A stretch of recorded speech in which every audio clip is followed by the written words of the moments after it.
Welcome to the bright side of longevity. Join host Dr. Roger Landry along with co-host Danielle Palli and guests as they discuss the bright side of getting older through healthy longevity. Guided by research, this lighthearted and educational show will leave you with practical ways to brighten your life's journey.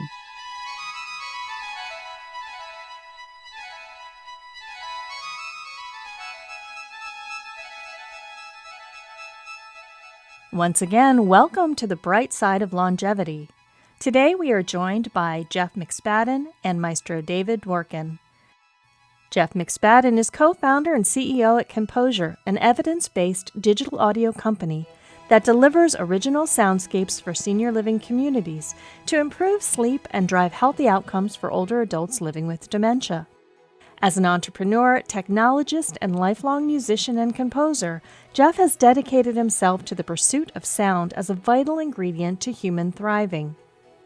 Prior to launching Composure, Jeff's 15-year career as a composer includes writing and producing original music for film, television, and advertising, with clients such as MGM, NBC, CBS, PBS, HBO, and AMC, as well as a wide range of brands including Mercedes-Benz, Verizon, Progressive, and others. Jeff's career in music began in his hometown of Dallas, Texas, as a teenager playing trumpet in a range of idioms from jazz to classical to pop and world music. He moved to New York City, where he attended the New School for Social Research, where he graduated with a bachelor's in performing arts. Jeff continues to live in New York City, where he and his wife are raising their 2 teenage sons. Maestro Dworkin has led orchestras across America and abroad and has performed around the world. Maestro David is a graduate of the Juilliard School and the Columbia University Teachers College. He began his career as a clarinetist, and much of his career has been devoted to working with young people. Later, he combined his lifelong passion for conducting, performing, educating, and physical fitness, and launched the award-winning Conductorcise.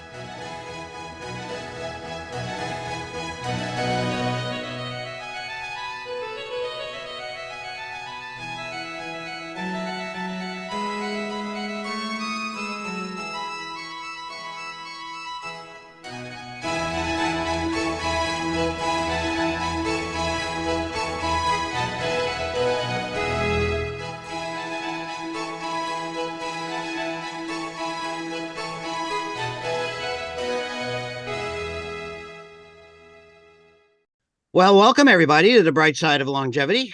I am here with my co-host, my mentor, my teacher, my friend, and we just got to spend time together in Florida with you and your husband and playing pool and whatever. How are you, Danielle? I'm doing great, and I had no idea you were such a pool shark, Roger. Oh.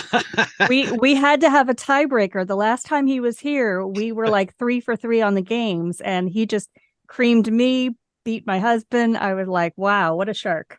COVID helped you develop all these skills, that you didn't have before, so I am thrilled today. We have, this is going to be about a topic that has always been of interest to me. In fact, it's sort of like one of those things that I can't get my head around. I never really understood reading music, and I maybe just fooled with a guitar, but I'd love to have done more. But I was drawn into medicine, and that kind of consumes you, but it shouldn't have. But I am always in awe of people who work in the field of music. I mean, music is communication, and it distinguishes us as humans. In fact, I just noticed that the oldest musical instrument is over 50,000 years old.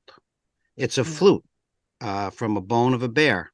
And I know my guests know that, but I don't know if you did, Danielle. But I seem to have heard the story, but I didn't recall that it was 50,000 years or more. That's well, the interesting thing, that's about the time we started having language, which really distinguished us as a species and helped us to survive because we were able to work together. And so this flute was a Neanderthal. And, they just did some experiments, and the temporal lobe seems to be the place where both music and language hang out for the most part. And I think there's a reason for that. Anyway, we're going to learn about that. And I know my guests knew that. I was just trying to show off a little bit, I guess, with some knowledge that I had. But Jeff, we're going to start with you, but David Dworkin is in the wings, and we may hear from him during this session, but we're definitely going to hear a lot from him after we take a break. But welcome, both of you. I'm just so honored to have you both here. Thank you. Appreciate it. People heard your bio before we started, so they know all about you and both of you. And so we'll jump right in. So Jeff, I think so creative what you do, and so I wonder if you tell listeners a little bit more about that work that you do. Yeah, no, I appreciate it, and I'm really thrilled to be with everybody here, and able to share a little bit about my background and the company. Maybe we'll start in that order. I as the intro, the bio sort of reflected, I've had a fairly long career in music. It's all a relative term, how long your career has been, but for me, it's been more than half my life, and I've worn just about every hat in the music industry you could think of. From performing on stage as a trumpet player, I'm a recovering trumpeter, and winding cables in a studio, to producing tracks for film and TV, and original music composition, and so on and so forth. And it's funny, David. Roger, you had mentioned how you wished you'd spend more time with music and learning it and so forth, and you were pulled into medicine. You were attracted to that field. I definitely spent more time with the music side, but have always sort of referred to myself, at least in the last several years, as an armchair scientist. Really deeply fascinated with the sort of clinical and healthcare side of things, especially where music interacts and can be of benefit. And so, what started Composure was sort of this combining of kind of like a three-legged stool. One leg was the music and sound side of it. One leg was healthcare and sort of the human experience and influence music and sound has in that realm. And the third was technology. And there was all these sort of burgeoning, technologies, from immersive technology, VR, AR, those kinds of topics, to, scalability. I mean, the one of the things that doesn't get talked about quite as often in technology development is how easy it is now, I should say relatively easy, it is now to do really amazing things at scale. And that's kind of what we endeavored to do, was take this three-legged notion, this three-legged stool notion, and create a company that leverages all of this experience and knowledge and craft I have on the music and sound side, to drive health outcomes,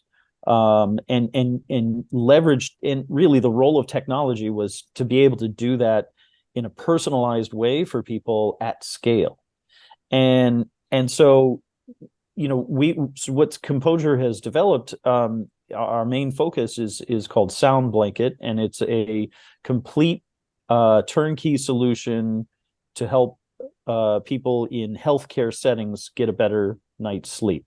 And so it's dedicated directly to this healthcare world. I'm curious as to where the health started, where you felt that, I understand what it certainly does, and I've observed it, but when you thought that you had a lot to bring to the health of a person with music, when did that begin? It's a little hard to trace back specifically there wasn't like one aha moment necessarily. There's been a bunch of little ones, and I would say that one of the first ones was soon after I moved to New York from Texas, and I came here to go to school. I was still in school, but I had joined a band. I was sort of like a temporary member of this band, and I remember playing in. They had a regular Sunday night gig at this club near where I lived at the time. And they were a pretty unique outfit, because they weren't, a lot of music experiences you go to, there's the musicians on stage and there's the audience, and there's a clear separation between them, right? There's the performer and the observer. They were the first band I'd ever really engaged with where they did everything they could to break down that barrier.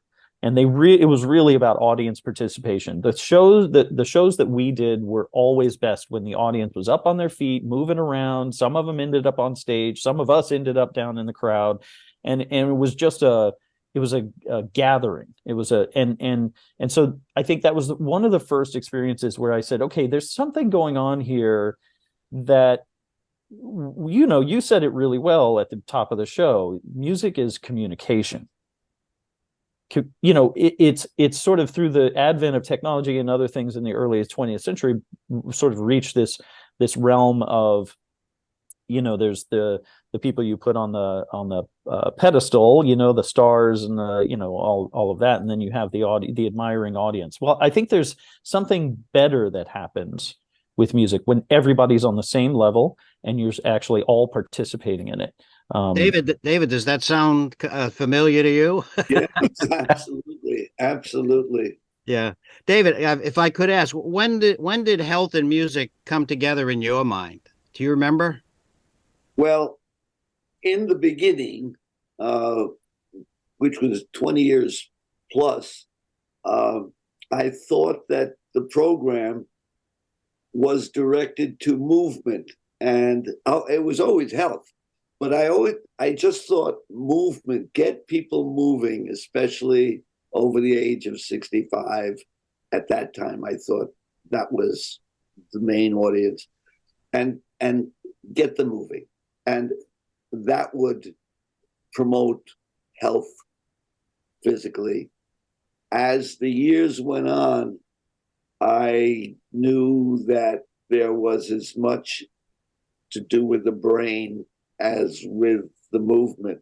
And yeah, well, I've seen it. I've been in the audience, and so I know. And when I do get an interactive band these days, and I think more and more good bands try to do that, I really feel it. Yeah, it's interesting. And I should say to the audience, you don't have to be, I'm an example, you don't have to be good at it to do it and enjoy the benefits. Like, we're here with masters of music. I've studied the piano. I'm going on 6 years. My husband, the guitar for 6 years.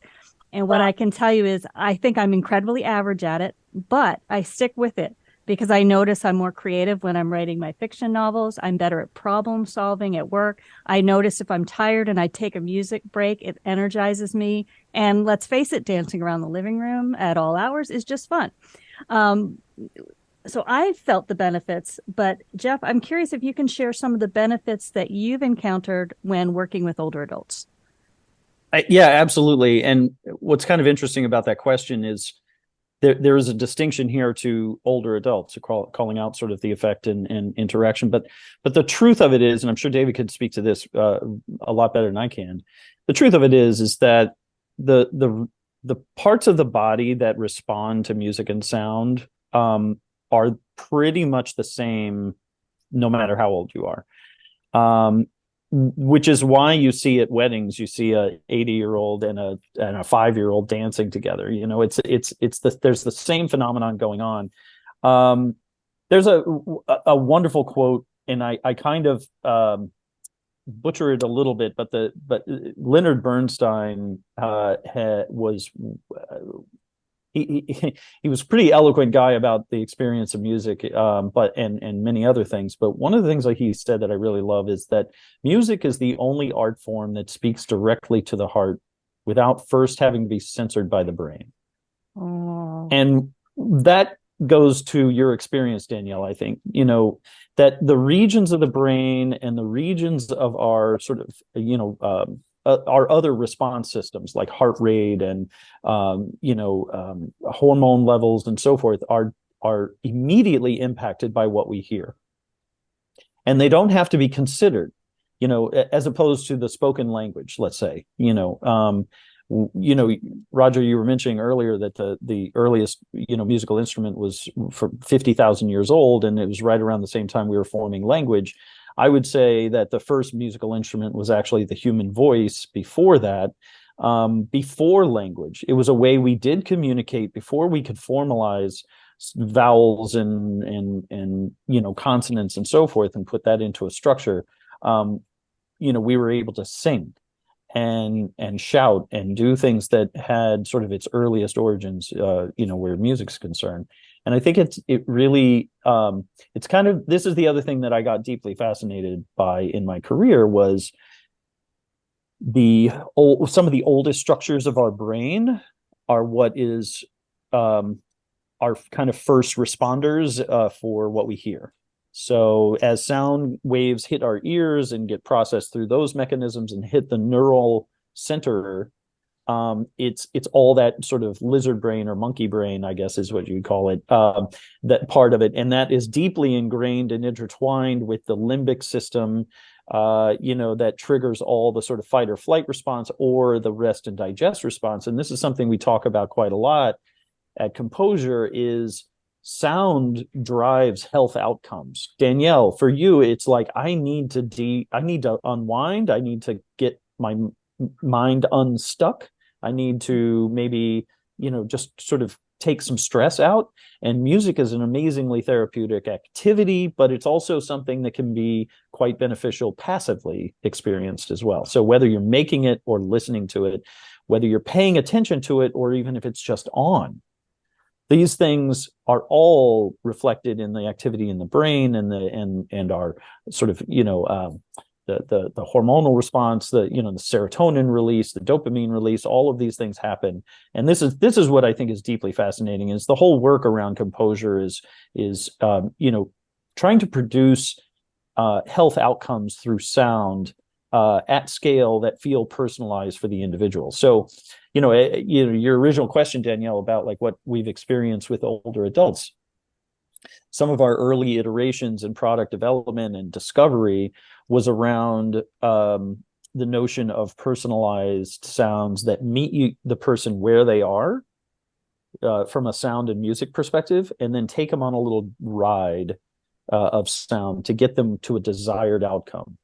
So literally taking sound and driving these health outcomes. So we can take someone who's feeling very anxious or agitated or disrupted in some form or fashion and guide them through to the outcome, because there too often there are, like for instance, it's very easy to find on an internet search calming music or calming sounds, and that's what the outcome is. But that's not how you're feeling when you're searching for that stuff generally. You don't start calm. And so what we found was you have to try to meet the person where they are first in order for this to be super effective.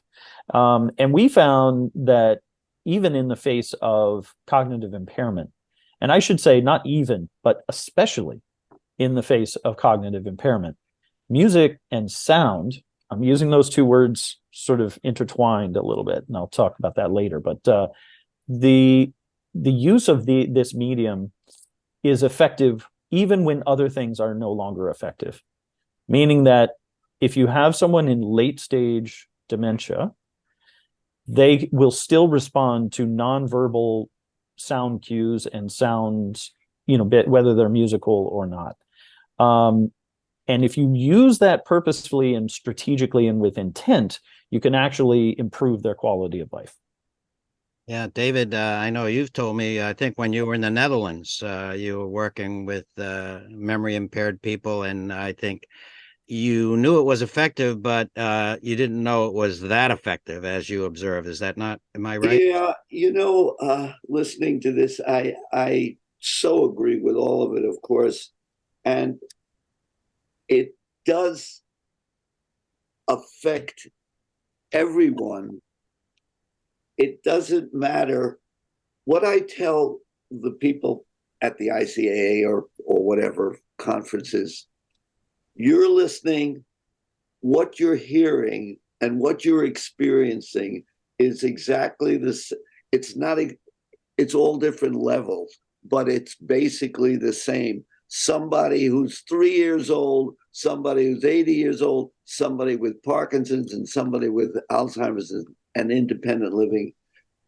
they all feel this.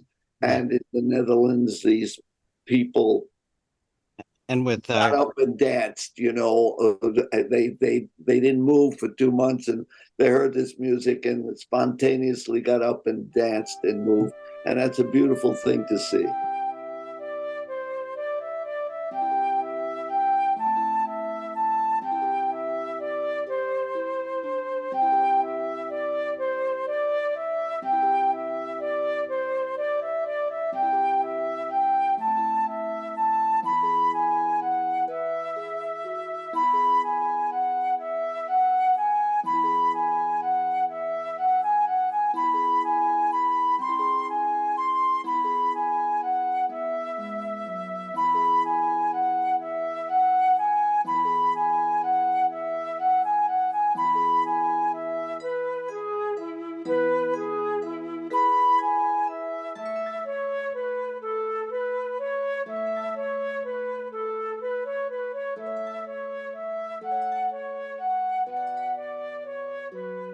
we've all experienced it, how music is tied to memory.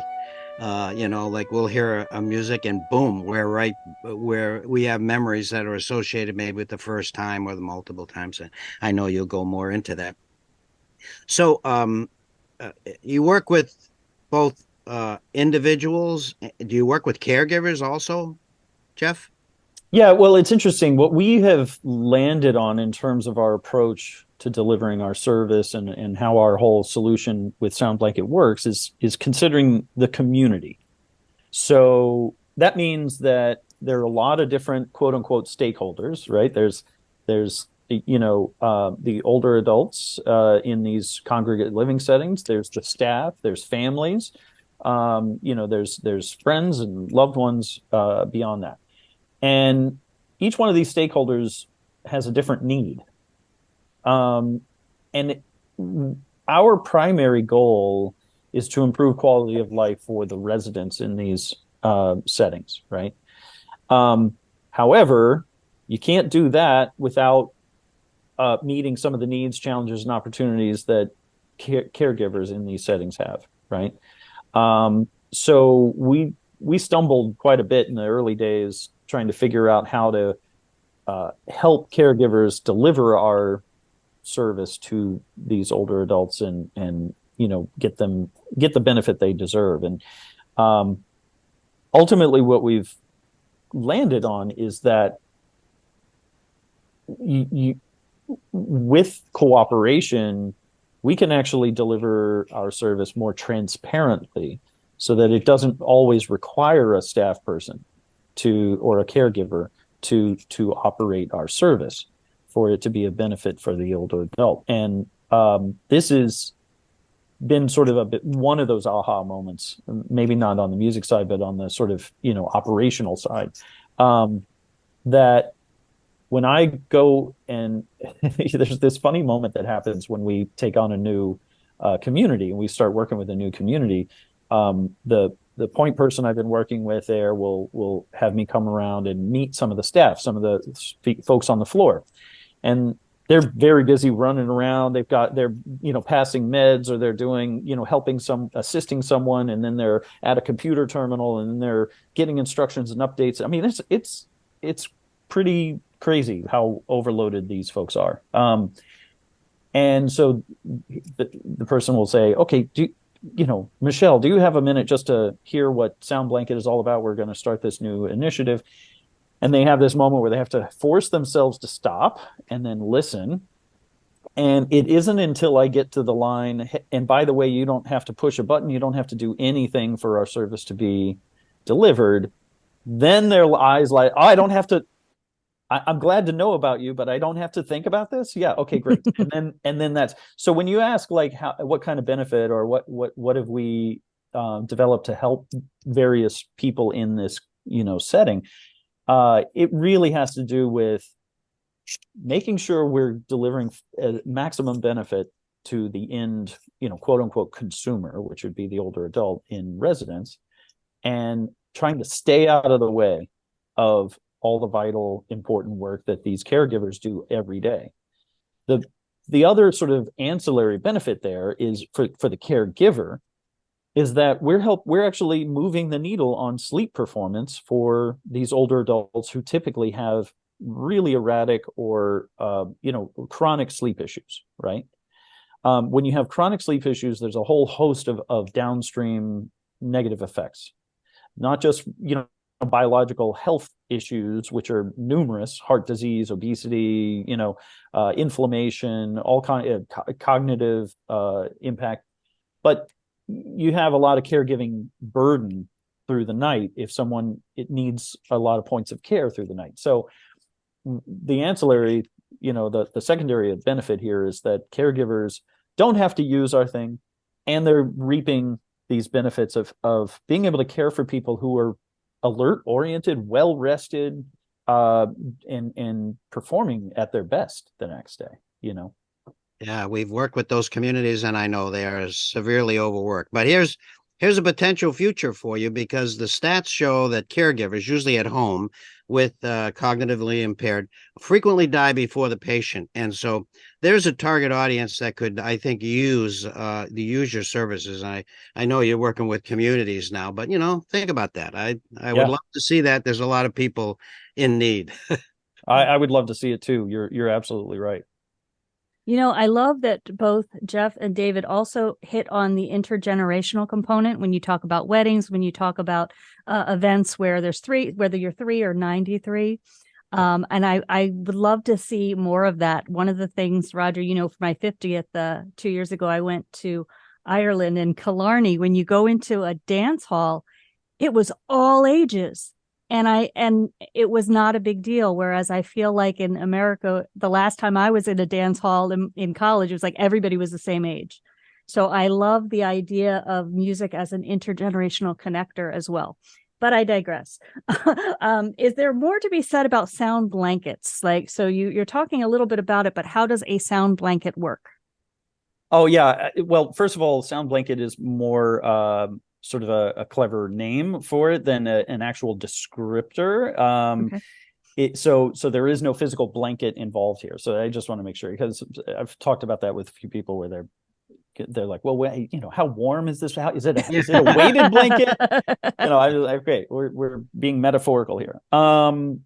So the way it works is we and I should back up by saying that this product and service has been born out of research. So we did a study in a memory care setting back in 2021, tail end of the pandemic lockdown days. And we did a study in this memory care setting where we worked with the Center for Health Design, which is a really great translational research organization focused on, rolling out evidence-based practices in healthcare environments, and we love those guys. And so they put together a study looking at the impact. Where could sound have the most impact in a memory care setting? And early days of talking through how we could approach this broadly, we looked at things like dining events. We looked at bathing. We basically were kind of focusing on where are the areas in daily life where folks with memory impairment could benefit the most, because these are opportunities where caregiving is given and there's points of friction and things that typically don't go super well for a resident. And then ultimately, we were in conversation with the director of memory care there in this setting, where she recalled this story of a water pipe broke in an old location and flooded the carpets, and they needed industrial floor fans to be brought in over the weekend to dry the carpets. And she remembered 2 years later, after this had happened, she still remembered it was the weekend that everyone slept so well. And it wasn't until later they kind of put 2 and 2 together and figured out it was some of the sound that was being produced by these fans that created this environment of sleep. And so they and consequently, when they slept better, they actually had the best weekend in years because of how they were able to perform the next day. So we kind of took that as a moment to follow. That's a thread to follow. And so we developed a sequence of sounds to encourage better sleep from wakefulness in the afternoon, evening time to morning time.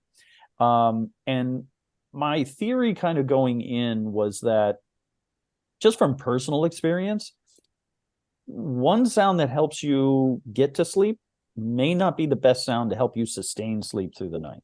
And so we kind of looked at it from that lens, like how could we sequence out different sounds in order to support the full sleep cycle. So we researched this over a 30-day period with a cohort of participants and a control group, and came out with these amazing results that took all of us by surprise. We reached 2 statistically significant outcomes, and a number of other behavioral outcomes that had improved, just by virtue of our of exposing them to our sounds and having a consequently better sleep. So that all the details of that report are coming out in a peer-reviewed journal very soon. Should be any day now, but I've said that for a while and I'm tired of saying that. Anyway, fast forward to today. Again, having discovered a lot of what we learned from the study and leveraging that into a sort of what we call a turnkey system that works in these healthcare settings, we have developed a system where all the content and all the software and everything remains on the cloud and gets delivered to a networked speaker system in these communities. So each bed in the community has a mounted speaker, and that speaker is controlled remotely by our system to deliver sound at the appropriate time for that individual, at the appropriate volume level for that individual, depending on their hearing profile, with the appropriate version of our sound blanket sequence.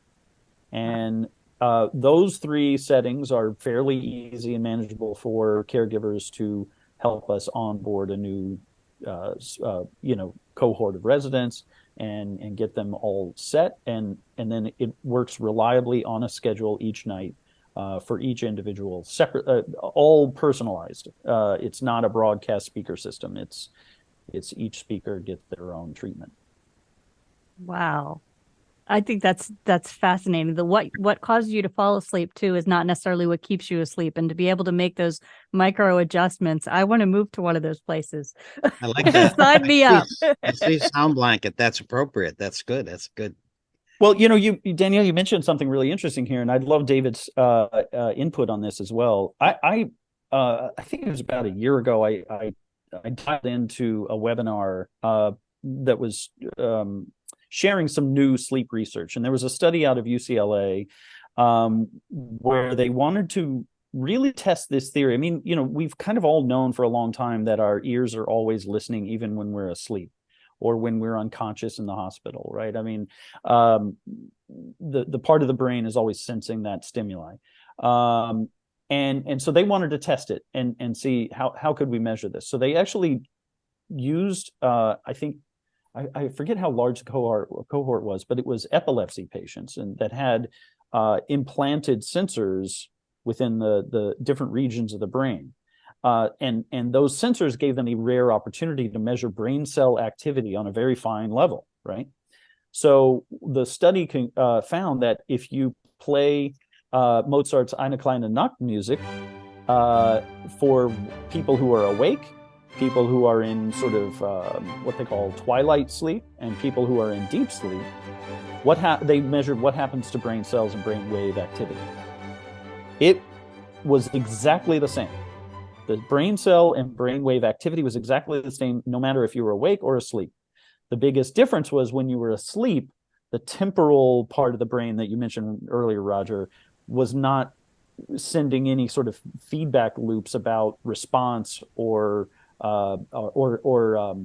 there's a part of the brain that predicts what comes next when you're listening to speech or music, and that part was not activated either. So that's the difference when in the sleep state, but it still triggers a lot of your sort of primal response systems while you're sleeping.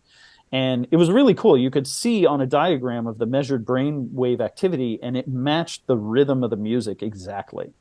So your brain cells are firing every time they hear audio transients, which is energy, sound wave energy activity, once it gets processed through the ear. So I just thought that was deeply fascinating, and it really proves out that you have to be very careful about what you're exposing your brain to, even when you're sleeping. Absolutely. Yeah. People come out of coma and said, I heard what you said about me. You know? Yeah. You're out of the will. Yeah, surprise, surprise. Well, a lot of this is not a surprise because let's face it, hearing was a survival skill, a survival resource that we had.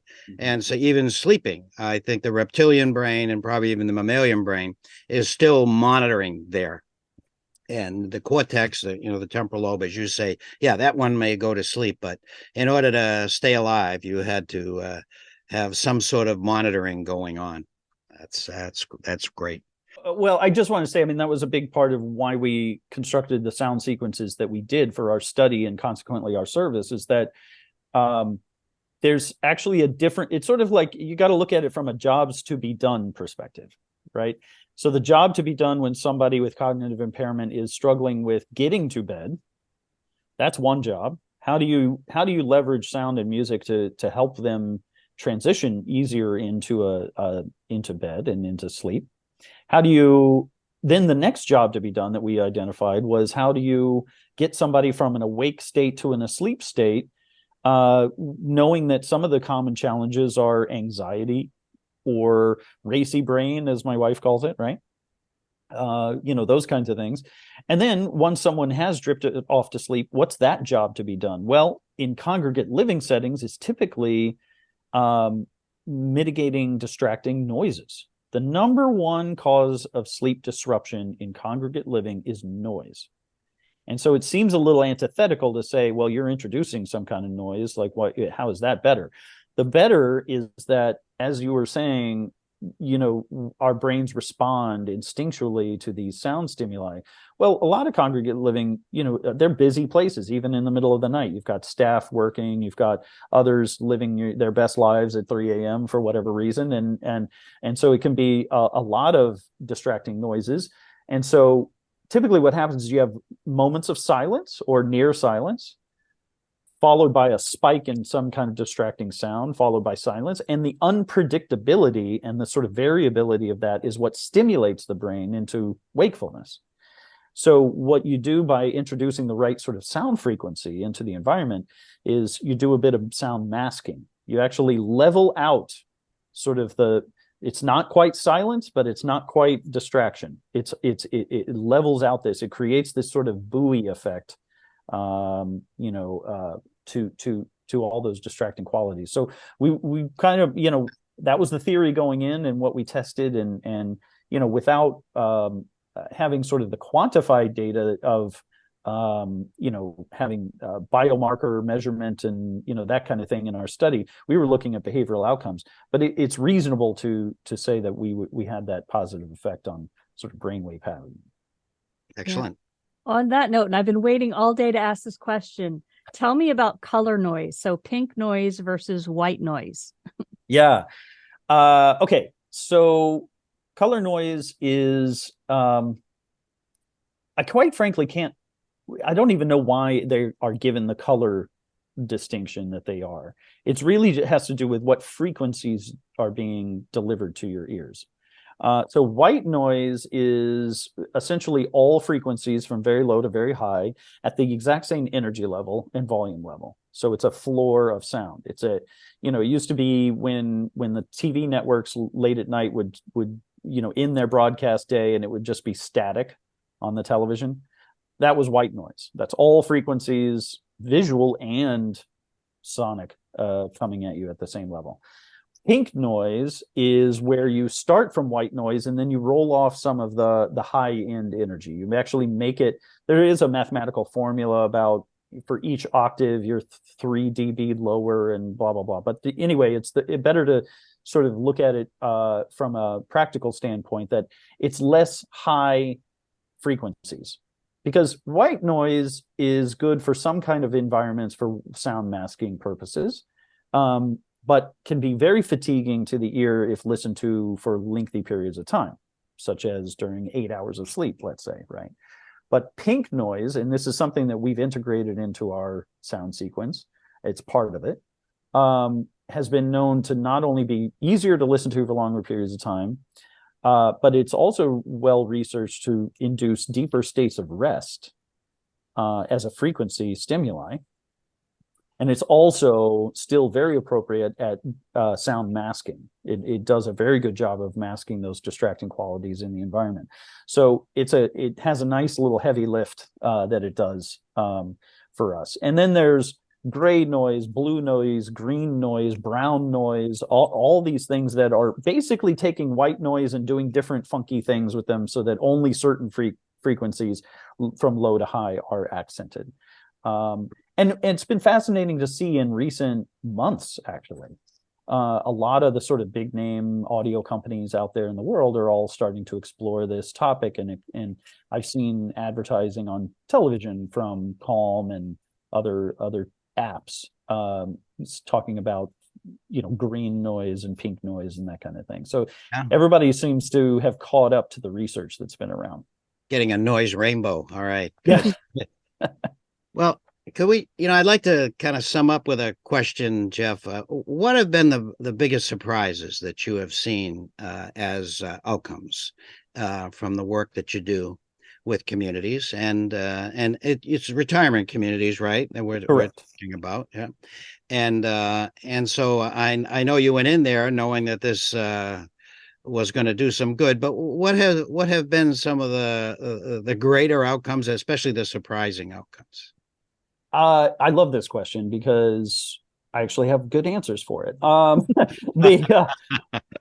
So I'll start with sort of the outcomes we saw in our study, and then I'll kind of go forward into what I've heard about more recently. So in our study, by the way, our lead researcher from Center for Health Design went into this study with the highest amount of skepticism, not just for what we could do with our approach, but also the setting in which we performed this study was a really high performing location. I mean, the residents were all doing great. They and as she put it, improving on good is really difficult in a study.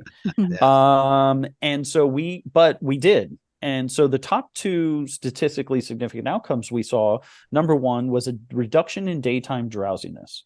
Now, this sort of logically follows. If you get great sleep at night, you're not napping during the day. The importance of that particular outcome is that if you reduce daytime drowsiness, it actually means you're living a little bit healthier life. There was an article out in April that tied excessive daytime drowsiness to early end of life care consideration.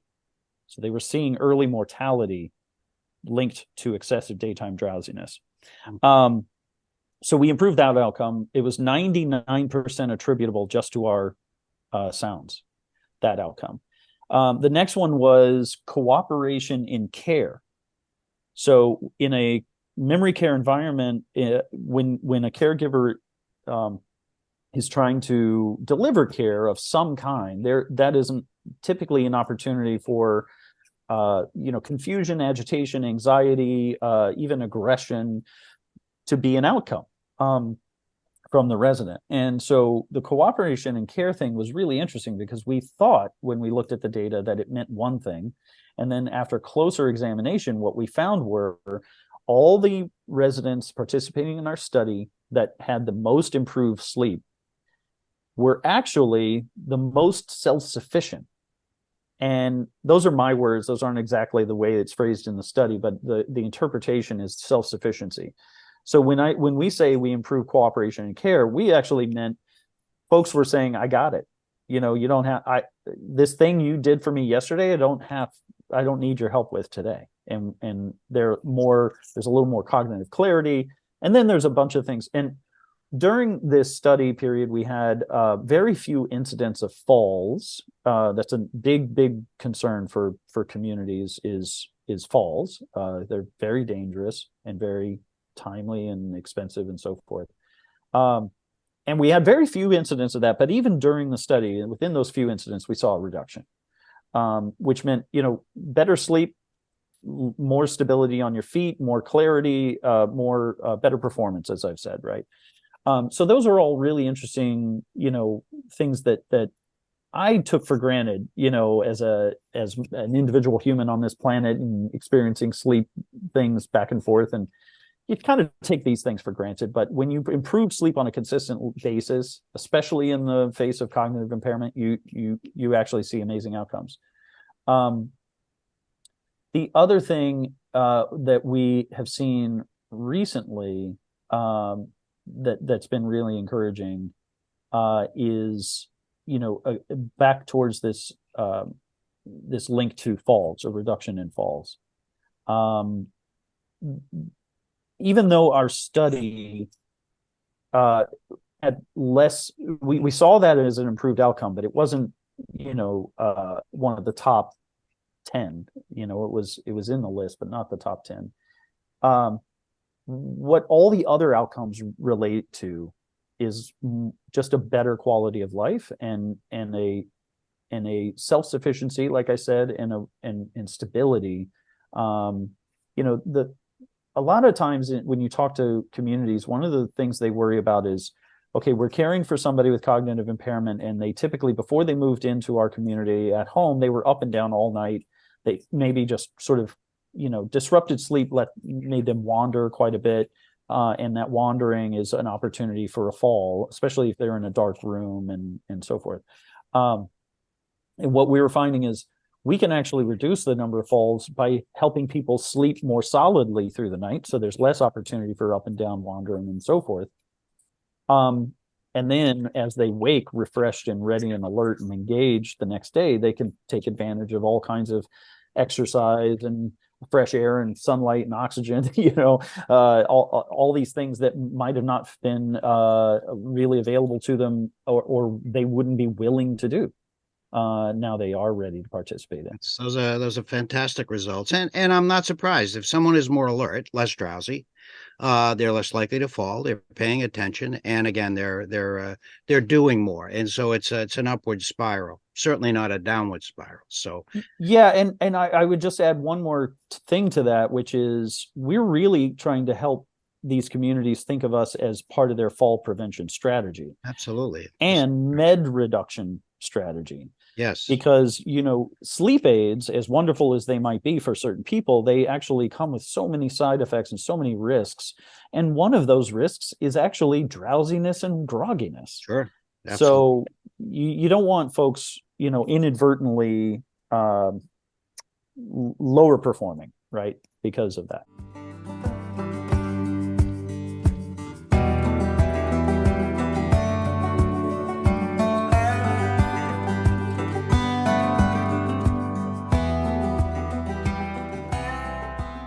Dr. Roger Landry is a preventive medicine physician trained at Tufts University School of Medicine and Harvard University School of Public Health. For nearly 2 decades, his focus has been on empowering older adults to experience a healthy longevity. He is the award-winning author of the book Live Long, Die Short, A Guide to Authentic Health and Successful Aging. Dr. Landry is an inspiring storyteller and presenter. His keynote addresses are powerful, entertaining, and optimistic. Learn more at livelongdieshort.com.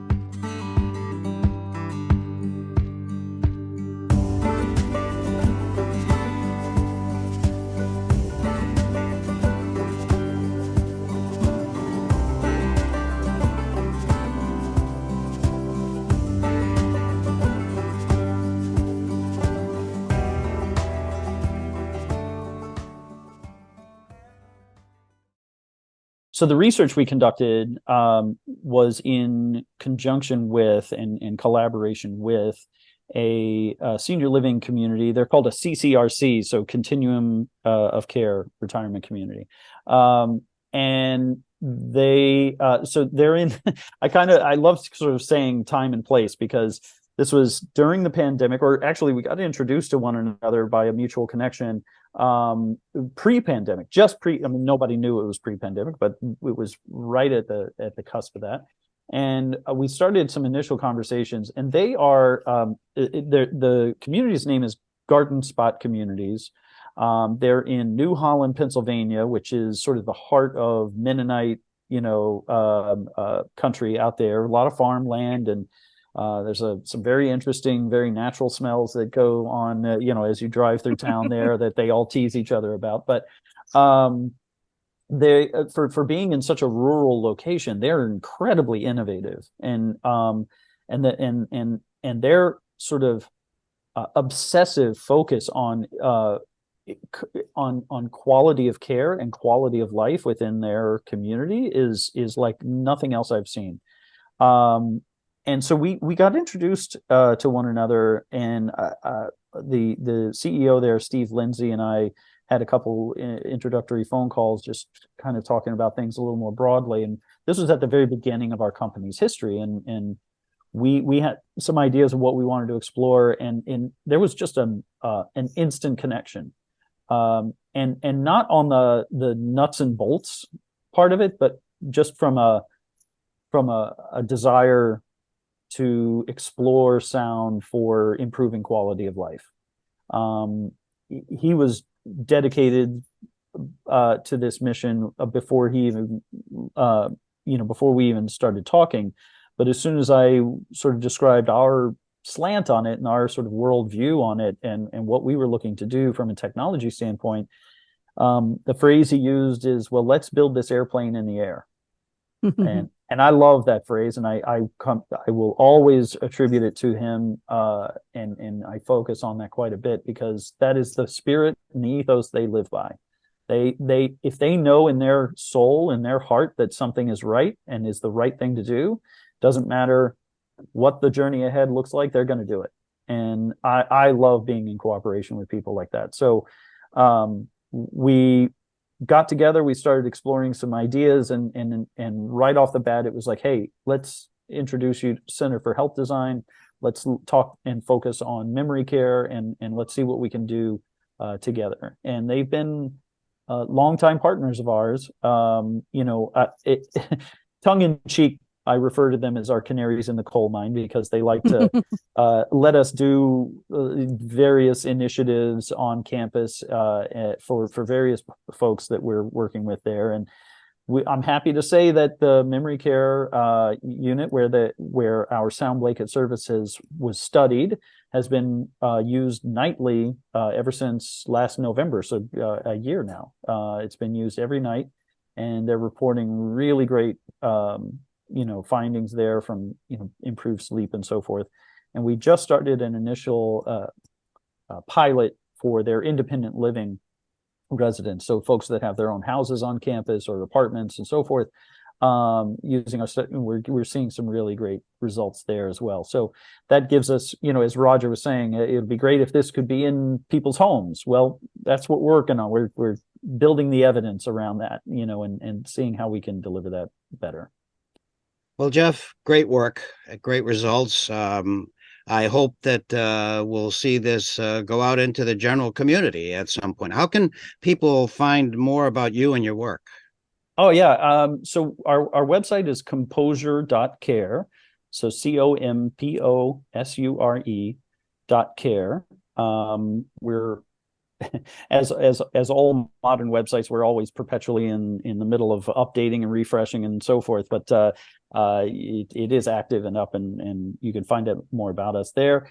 And then we're on all the sort of social media platforms. Although I have to say, I've been way less active on most of them lately. I just been completely disenchanted by that world as an active participant.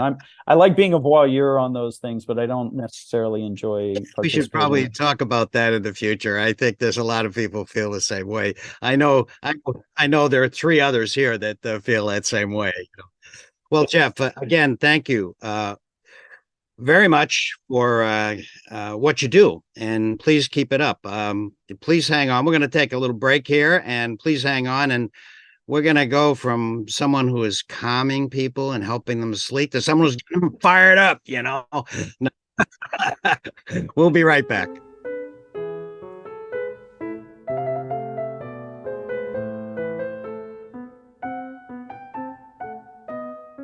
You've been listening to The Bright Side of Longevity with host and preventive medicine physician and award-winning author Dr. Roger Landry and co-host, nationally board-certified positive psychology and mindfulness coach Danielle Palli.